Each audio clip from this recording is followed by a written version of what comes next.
Hello, hello, hello, and namaste, my witchlings. How are we doing tonight?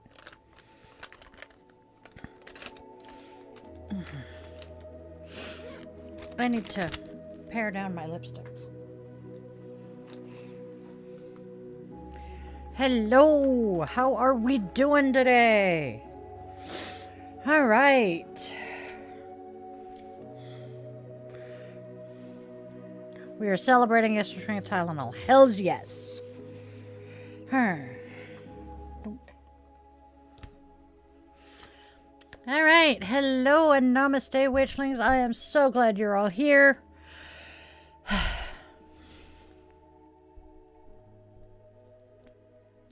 Apparently I'm talking to the wrong part of the mic again. I do that all the damn time. Either my camera needs to be over there or my mic needs to be over there. I'm doing good today. I'm in a good mood. I'm happy. I'm cheerful. I am thirsty. How the hell did I already almost finish it? C'est la vie.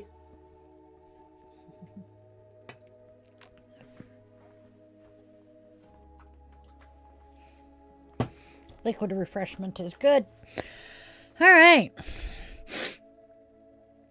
Apparently I got the sniffles too. Yes, we are. Let's get going, shall we? All right.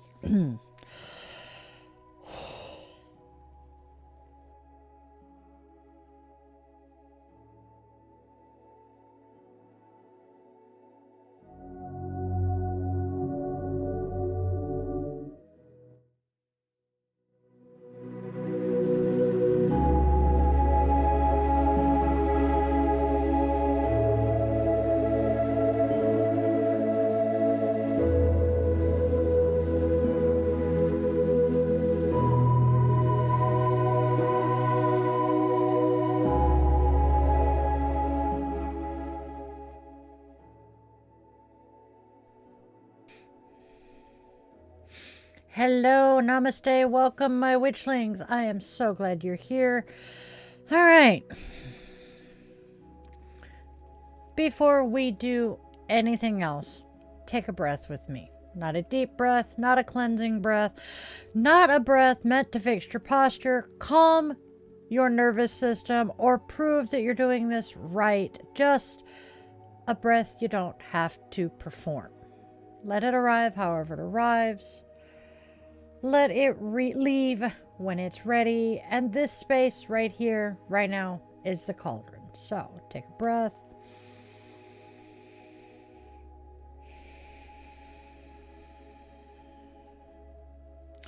The cauldron here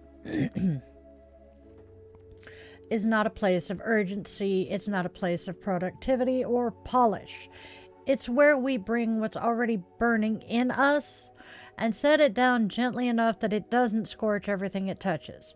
The cauldron here, the cauldron holds heat without demanding explosion. It holds intensity without demanding collapse. Now, if you listened to Bitch and Witch the other night, you might be carrying a lot into this moment. Maybe it's clarity that arrived like a lightning strike. Maybe it's anger that finally has some language. Maybe it's grief, old grief, new grief, or even just the quiet grief of realizing how much you have had to carry alone. Maybe it's resolve. Maybe it's exhaustion so forking deep, you don't even know what emotion sits underneath it anymore. Now, none of that is wrong. None of that needs to be pushed away.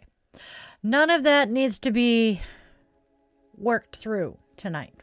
It's not a problem. It's information. So often, we're taught to treat intensity as something to fix, emotions as something to manage, and discomfort as a personal failure.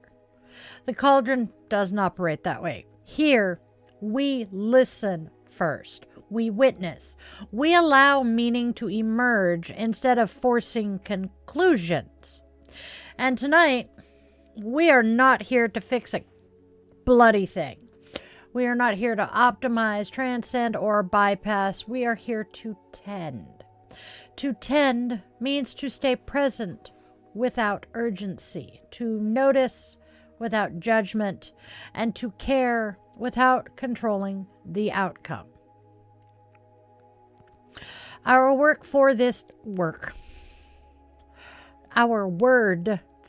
week is Sankalpa, sacred intention. But in this space, Sankalpa is not a statement that we announce to the universe. It's not a vow shouted into the void or a mantra slapped over discomfort. In the Cauldron, Sankalpa is lived, not declared.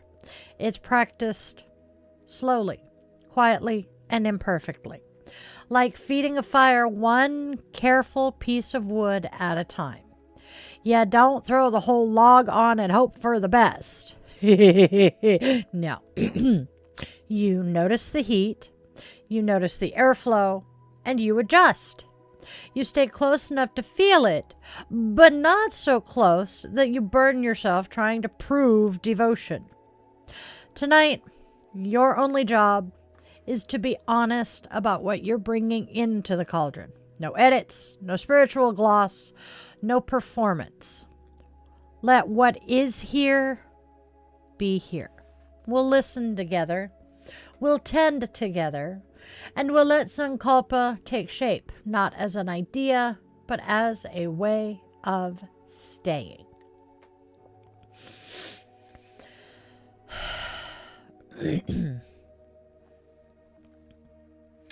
When we talk about rekindling the inner flame, I want to be abundantly clear about the kind of fire we mean, because so much of the language around inner fire has been borrowed by hustle culture, spiritual performance, and the endless demand to be brighter, louder, and more inspiring than we were yesterday. That is not the fire we are tending here. This is not a bonfire, not a wildfire, and it is not a blaze meant to be seen from miles away. This is Hearth Fire. Hearth Fire exists for warmth, not for applause. It lives at the center of the home, not on a stage. It is meant to be returned to again and again, especially when the world outside is harsh, cold, or chaotic. Hearth Fire doesn't need witnesses to justify itself. Its value is inherent in what it provides. Steadiness, safety, continuity. Hearth Fire is steady and protected. It burns because it is cared for, and that care matters. Expectation, especially the kind that we internalize from systems that benefit from our burnout, treats fire as a spectacle. Expectation throws fuel onto a flame and demands it roar. It asks for passion without pause, output without rest, and devotion without nourishment. When the fire falters, expectation blames the flame instead of the conditions. Sankalpa operates differently. Sankalpa listens to what the fire actually needs. Sometimes that means adding fuel, support, nourishment, boundaries, community, or purpose. Sometimes it means reducing the airflow, less exposure, fewer demands, fewer voices telling you who you should be and how fast you should become them. And sometimes Sankalpa recognizes that the fire doesn't need intervention at all. It needs rest. It needs to bank low, to glow quietly, to conserve heat for survival rather than display. This, my friends, is where Sankalpa becomes a practice, not a proclamation. Tending a hearth fire requires presence. You have to notice the temperature, pay attention to the embers, and then you have to respond to changes as they happen, not as you wish they were. This kind of attention is not passive. It is active, intimate, and deeply respectful. Sankalpa teaches us that tending is not passive, it's responsive. And responsive means you are in relationship with yourself, not in command of yourself. You are listening instead of ordering and adjusting instead of forcing. You are honoring the reality of the moment instead of overriding it with intention alone. A hearth fire that is tended well can last through the longest nights. It doesn't exhaust itself trying to prove it deserves to exist. It trusts that warmth is enough. And over time, that steady warmth becomes what sustains life, gathers people close, and makes it possible to keep going when everything else feels uncertain. So when you work with Sankalpa this week, ask yourself not, how do I make my fire burn brighter, but how do I tend what is already here? What would protect your flame? What would steady it? What would allow it to continue without consuming you? That is Hearth Fire, and that is Sankalpa in practice.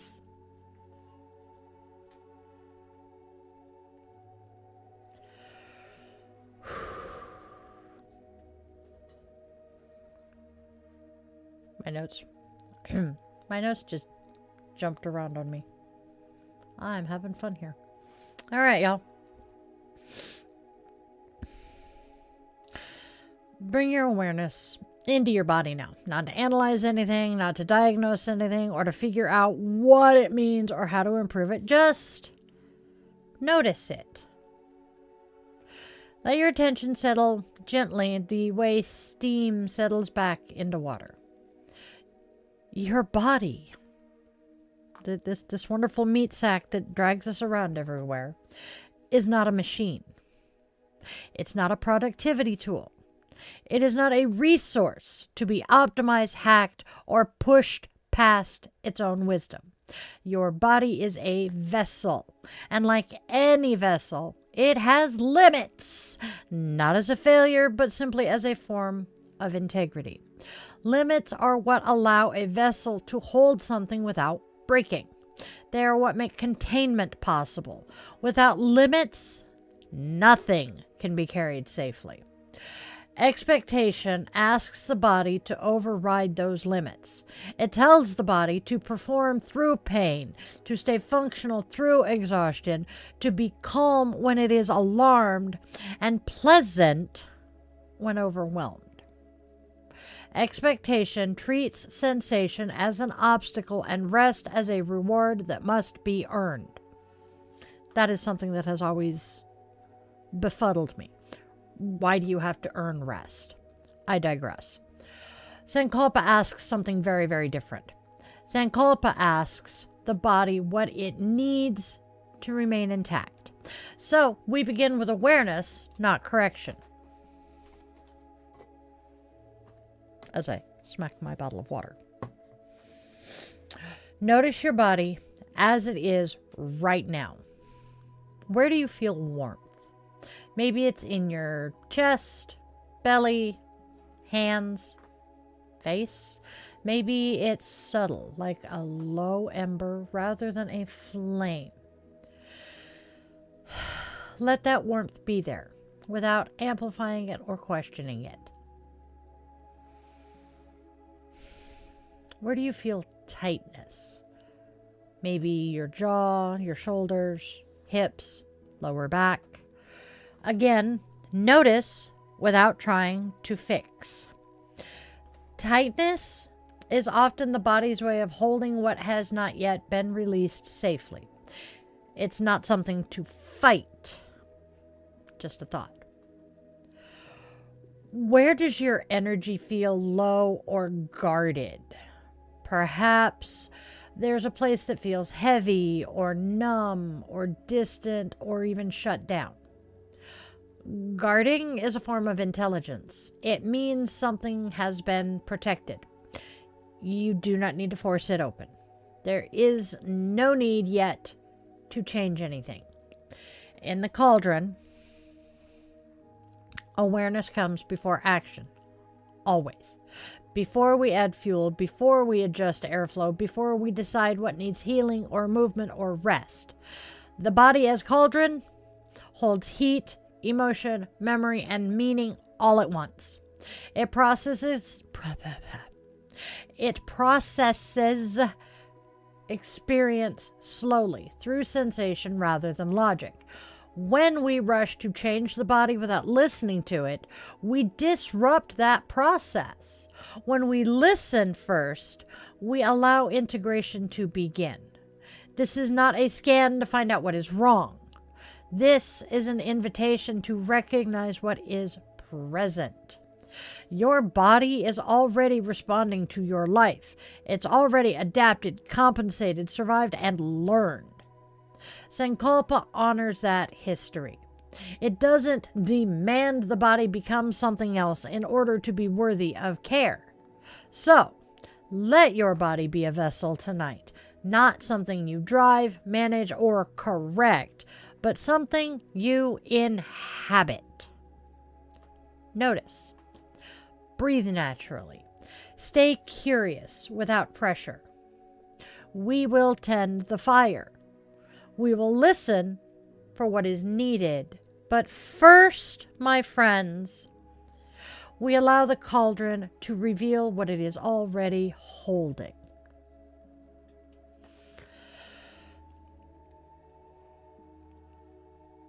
Oh, wow, excuse me. Speaking of noticing energy levels, I am very low energy right now, so please bear with me. There is a quiet pressure in many spiritual spaces to always be casting something, manifesting, calling in, claiming, declaring.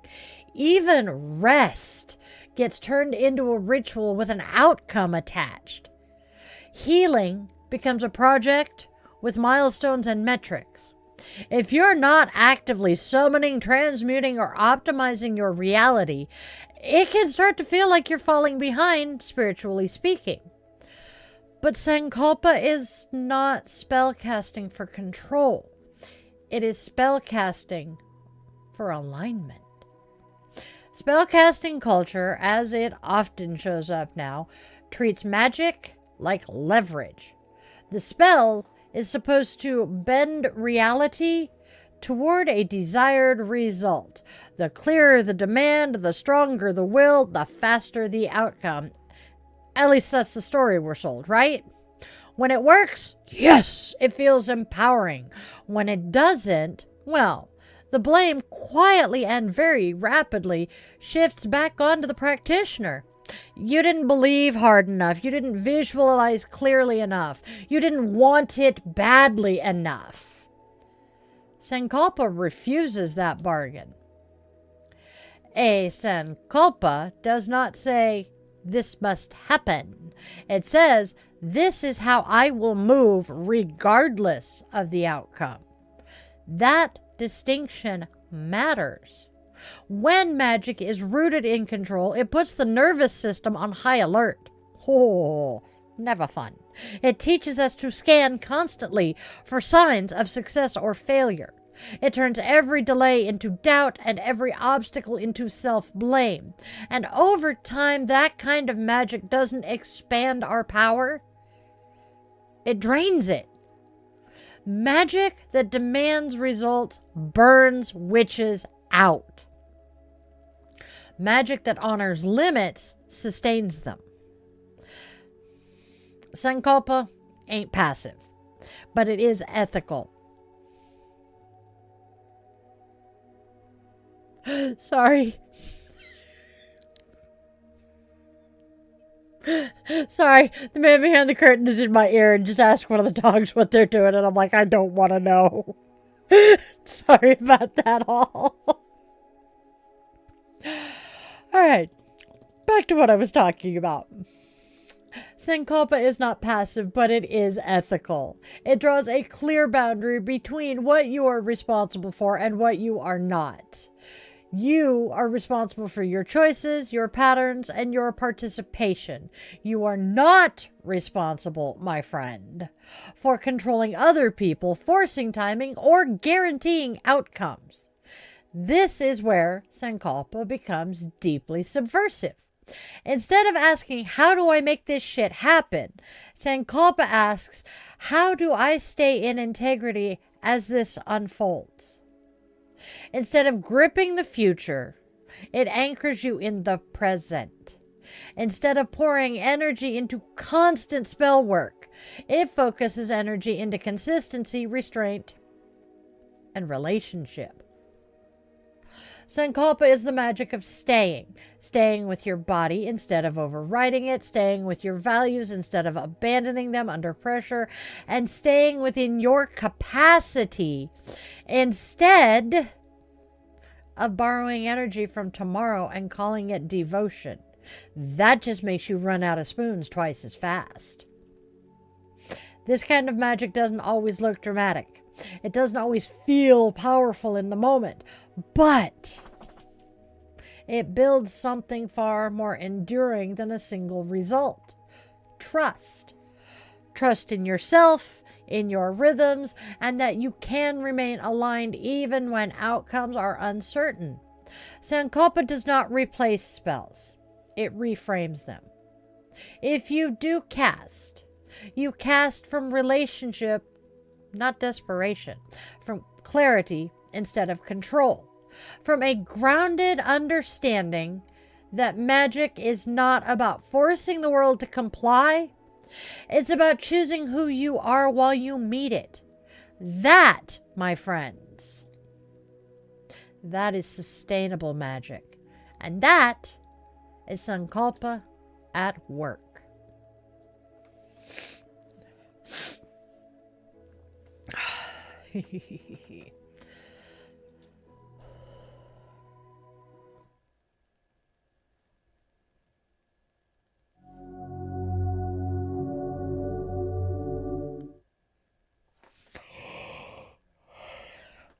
All right, you guys.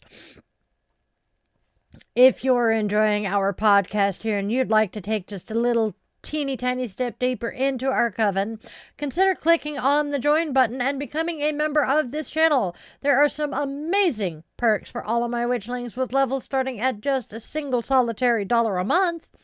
Also, a quick little reminder that you can help this channel for free by subscribing and sharing this video with a friend.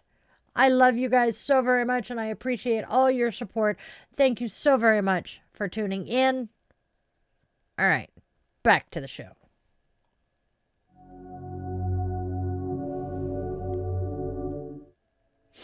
All right.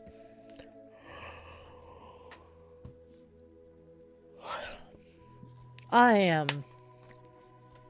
snoozy.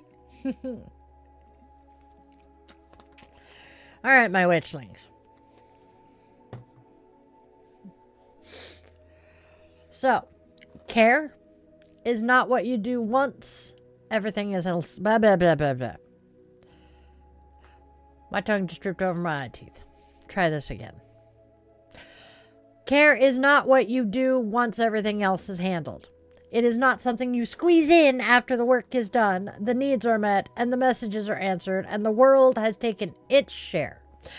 Care is not the reward at the end of endurance, handed out only if you manage to not fall apart first.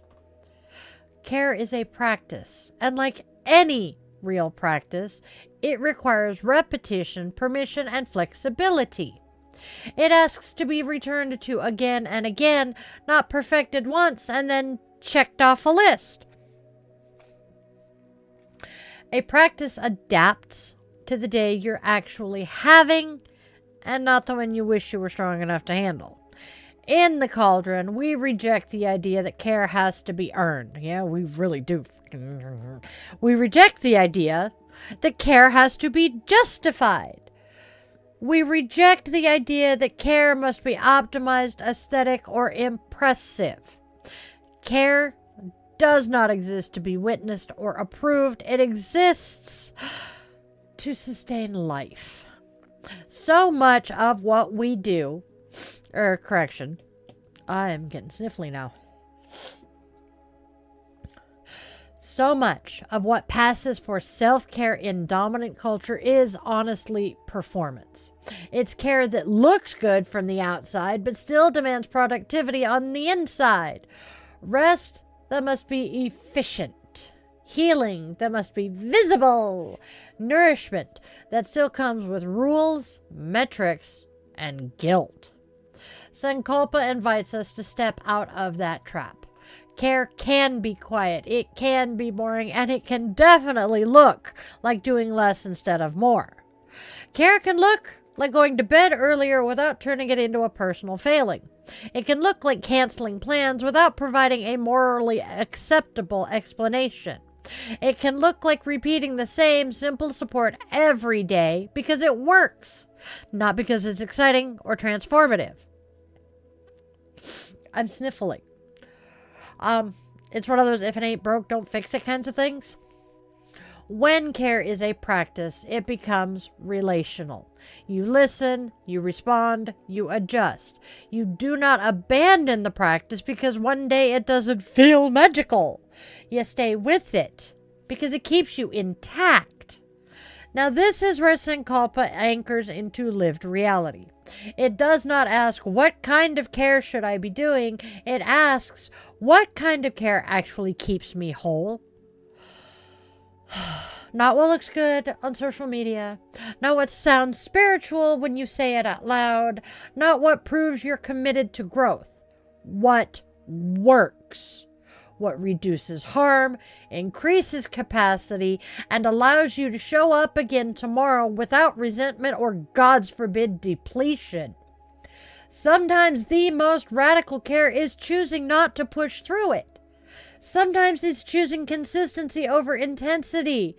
Sometimes it's letting care be small enough that you can actually sustain it when life gets hard. Here in the Cauldron, care is not separate from Sankalpa. It is how Sankalpa lives in the body, in the schedule, in the choices you make when nobody else is watching. Care is the way intention becomes embodied instead of aspirational. So, if you're listening and realizing that your care has been postponed, conditional, or constantly interrupted, this is not a moment for shame. It's an invitation. Return to the practice. Adjust it to fit your real life, and let care be enough. That too is devotion. Why did I all of a sudden stuff up? Holy wow. All right, moving on, my friends.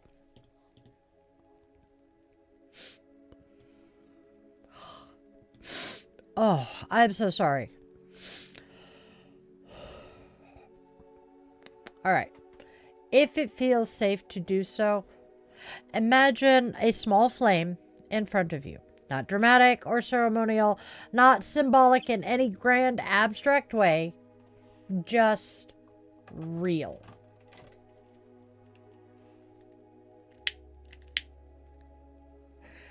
A flame the size of a candle or an ember in a hearth. Something that exists because it's being held, not because it's trying to be impressive.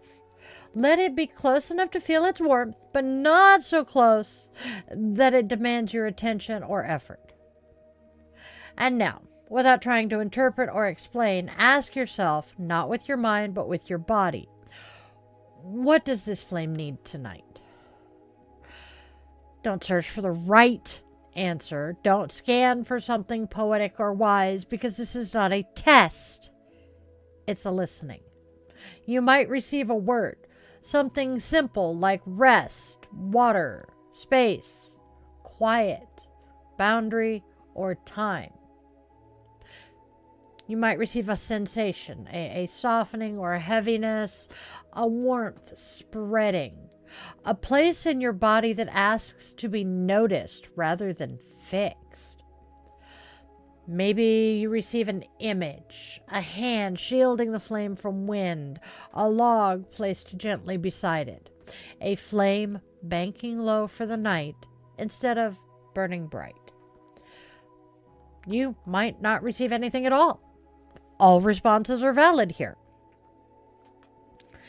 If you receive nothing, that is not failure. It's not a sign that you're disconnected or blocked or doing this wrong.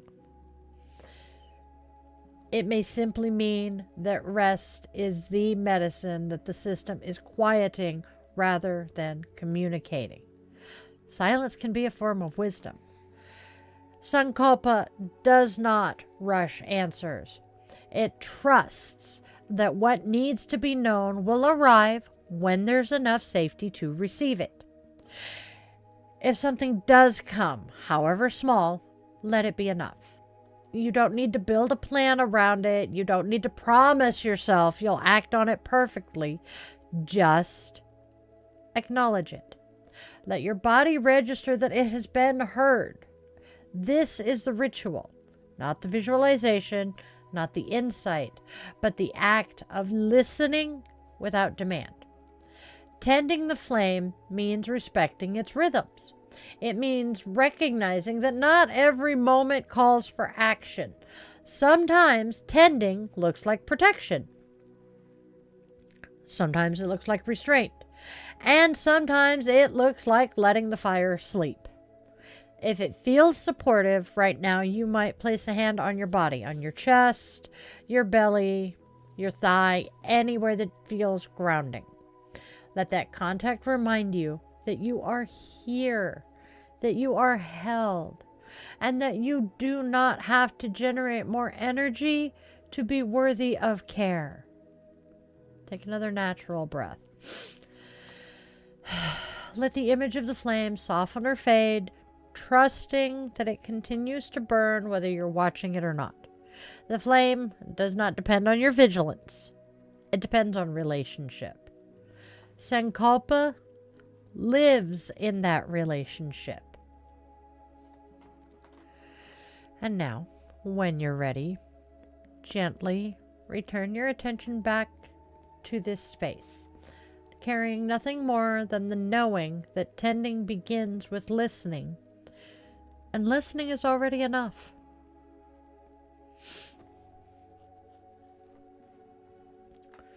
As we close our time together tonight, I want you to remember this. You are not required to burn brighter to be worthy. You are not required to consume yourself to prove devotion. You are not required to turn your pain into productivity. Nothing about your value is measured by intensity. Sankalpa is not about pushing harder or becoming more impressive in your practice. It is the quiet, steady commitment to choose yourself without abandoning your values. It is the refusal to trade your well-being for approval, urgency, or a false sense of spiritual achievement. What you tend with care endures. What you force eventually breaks. So tonight, let your intention be simple enough to carry with you when the world feels heavy. Stay warm. Stay whole. Stay honest. Warmth does not require firestorms. Wholeness does not require perfection. Honesty does not require cruelty toward yourself. These are practices you can return to again and again and again, especially on the days when you feel tired, uncertain, or just utterly undone. That was some alliteration for you. As you leave the cauldron tonight, you don't need to take answers with you. You don't need to resolve anything before you go. The work continues not because you push it forward, but because you allow it to unfold at a human pace.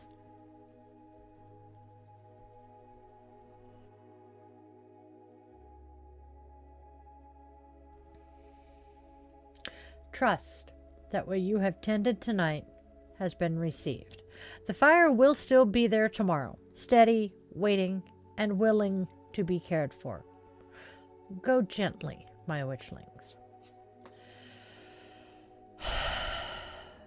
Short show tonight, but thank you for stepping into the cauldron with me tonight. Thank you for bringing your presence, your honesty, and whatever energy you had to offer tonight, whether it felt full, frayed, or somewhere in between. May your flame be steady, not because it burns fiercely, but because it is tended with care. May your care be sufficient, even when it is quiet, ordinary, or unseen. May your Sankalpa guide you gently home to your body, your breath, your values, and the rhythms that keep you whole.